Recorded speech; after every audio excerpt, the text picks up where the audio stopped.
বৌদি বৌদি। হ্যাঁ ঠাকুরপো। দাদা বাড়িতে নেই? না না, তোমার দাদা বাড়িতে নেই, বসো। না না, পরে একবার যাবো।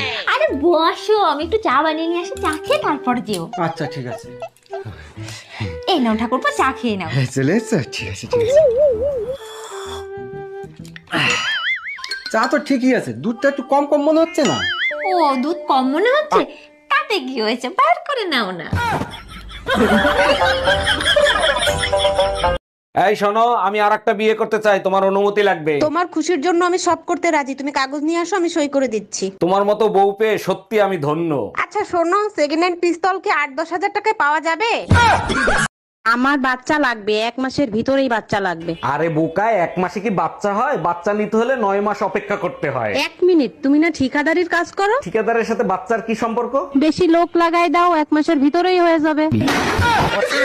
দূর, আজকে আমি বাড়িতে খাবোই না, রেস্টুরেন্টে গিয়ে ভালো মন্দ খেয়ে আসবো। তুই রেস্টুরেন্টে যাবি মানে? ঘরে এত ভালো ভালো খাবার আছে, সেগুলো খাবি। আয় আয়, চুপচাপ। কি রান্না করেছো মা? মূলত তরকারি। পেছনে যা, গাড়ি আমি চালাবো। মুরগির তরকারি রান্না করেছো, মুরগির তরকারি খাওয়া যায়? আচ্ছা, আমি যদি হারিয়ে যাই তুমি কি অন্য কাউকে ভালোবাসবে? কোনোদিনই না। আমি জানতাম। একই ভুল কি আর আমি বারবার করি? হানি ভাই, আমাকে একটু জল এনে দে না। জলের সাথে একটু কাঁচা আম মাখিয়ে নিয়ে আসি। হ্যাঁ হ্যাঁ, আন আন আন। তার সাথে একটু ফুচকা নিয়ে আসি। হ্যাঁ হ্যাঁ, আন না। তার সাথে একটু তেঁতুলও নিয়ে আসি। তেঁতুলের কথা শুনে তো আমার মুখেই জল চলে আসলো। জিভে জল চলে এসছে না? তাহলে ওই জলটাই খেয়ে নে।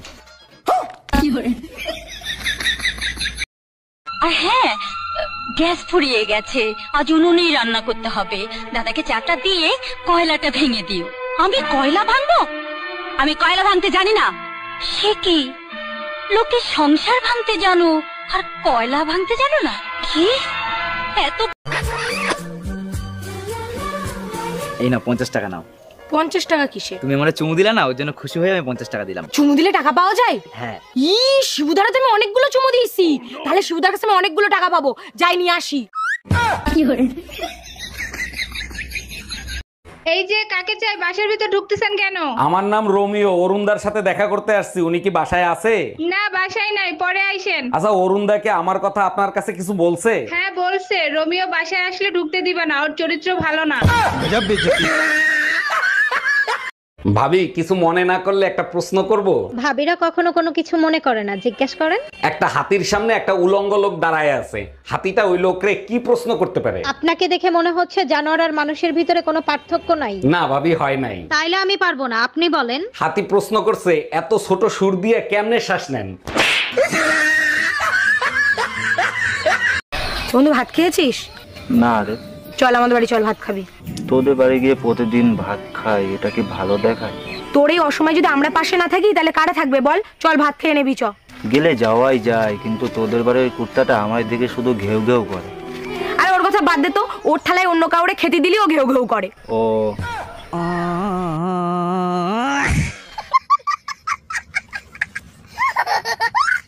এই পাশের বাড়ির ভাই ভাবিরে বকাবকি করতেছে কেন? তুমি কি এই বিষয়ে কিছু জানো? ভাই ভাবিরে রাইখে 3 দিনের ট্যুরে যাবে, তার জন্য ভাইরে বকাবকি করতেছে।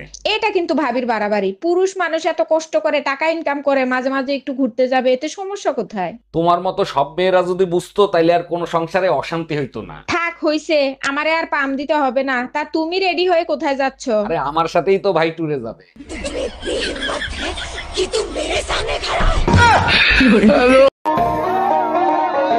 স্বামী দাঁড়াও, একটা কথা শোনো। হ্যাঁ বলো। আমি তো অন্ধ, চোখে দেখতে পাই না, তুমি আমাকে পরে অবহেলা করবে না তো? আরে না সোনা, অবহেলা করব কেন?